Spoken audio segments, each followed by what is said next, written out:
Hello, ഇന്നത്തെ video umbrella ഫ്രോക്കിൻ്റെ skirt ഭാഗം എങ്ങനെയാണ് കട്ട് ചെയ്യാൻ നോക്കാം. സിമ്പിളായിട്ടാണ് കാണിക്കുന്നത്. അളവെല്ലാം നമുക്ക് പിന്നെ കാണിക്കാം കേട്ടോ. ഇപ്പോൾ ജസ്റ്റ് ഒന്ന് കണ്ടോക്കാം. ആദ്യം ക്ലോത്ത് എടുത്തു, വീതിയിൽ നിന്ന് വീതിയിലോട്ട് മടക്കിയിടാം. അതിനുശേഷം ഇവിടെ ഒരു 0 കൊടുക്കാം. നമുക്ക് ഇവിടെയാണ് മെയിനായിട്ടുള്ള ഭാഗം വരുന്നത്. ഇനി നമുക്ക് ഇങ്ങനെയാണ് കേട്ടോ മടക്കിയിടുക. ഒരു ഭാഗത്തു നിന്ന് മടക്കിയിട്ടു. ഇനി 4 ആയിട്ടാണ് നമുക്ക് ഇട്ടിരിക്കുന്നത്. അപ്പോൾ അരവണ്ണത്തിൻ്റെ 4 ഭാഗമാണ് നമ്മൾ എടുക്കുക. ഓക്കെ, ഇവിടെ നിന്നും അരവണ്ണത്തിൻ്റെ 4 ഭാഗം പ്ലസ് 1 ഇഞ്ച് അടയാളപ്പെടുത്താം.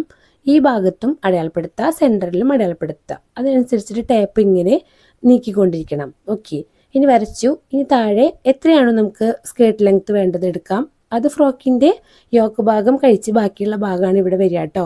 പ്ലസ് 1.5 ഇഞ്ച് തയ്യൽ തുമ്പ് ആഡ് ചെയ്തു. ഇങ്ങനെ വരച്ചു കൊടുക്കുക. ഇവിടെയും ടേപ്പ് ശ്രദ്ധിക്കുക. ടേപ്പ് വെക്കുമ്പോൾ ഒരു ഭാഗത്തും നീക്കി വേണം വെക്കാനായിട്ട്. ഇനി ഇവിടെ ആദ്യം നമുക്ക് കട്ട് ചെയ്തെടുക്കാം. അതിനുശേഷം താഴെയും കട്ട് ചെയ്ത് കൊടുക്കാം. ഇത്രയേ ഉള്ളൂ കേട്ടോ, സിമ്പിളാണ്. ഇനി നമുക്ക് അരവണ്ണം കൂടുതലാണെങ്കിൽ കുറച്ച് പ്ലീറ്റ്സ് ഇട്ട് കൊടുക്കാം. ചെറിയ പ്ലീറ്റ്സുകൾ ഇങ്ങനെ ഇട്ട് കൊടുക്കാം കേട്ടോ. അത്രയേ ഉള്ളൂ, സിമ്പിളായിട്ട് നമുക്ക് കട്ട് ചെയ്തെടുക്കാം. അപ്പോൾ നമുക്ക് അടുത്തൊരു വീഡിയോ കാണുമായിരിക്കും. ഓക്കേ.